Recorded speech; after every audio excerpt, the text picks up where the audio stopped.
podyezdlarning akkuratligiga e'tibor beringlar. 3 xonali domimiz sotuvga chiqyapti. Videoni oxirigacha ko'rsanglar, manzilni ham aytaman, oxirida narxini ham aytaman. Kirdinglar, chap tomonda bitta yotoqxonasi bor. O'zini kattagina mehmonxonasi bor ekan. Mebel texnikalik kelishilgan holatda deb egalari aytibdilar. Undan keyingi xonamizda yana bitta yotoqxona bo'lyapti. Hojatxona hammomi razdelniy ekan. Bu yerda hojatxona, bu yerda o'zini hammomi joylashgan. Oshxonaga bu yoq bilan kirasizlar. Plita dom ekan, e'tibor beringlar. Elektr energiyasiga 50% chegirmasi bor. Bu yerda o'tirib ovqatlanadigan joy. 5 qavatli dommi, 3-qavatida 3 xonali 74,5 kvadrat bo'lyapti.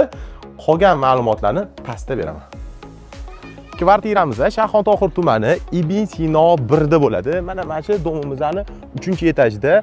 Bu yoqdan chapga qarab yursanglar, Gumma xonimi yonidan kirasizlar. Bitta o'zingizlar qaranglar.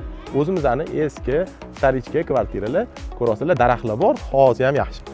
Narxi $70,800. Egalarining nomeri videoni tagida. Kelinglar, ko'ringlar, yoqadigan bo'lsa barakasini qilib yuborasizlar. Uchastkalar bo'lsa, barter qilish imkoniyatingiz bor. Sog' bo'linglar, salomat bo'linglar.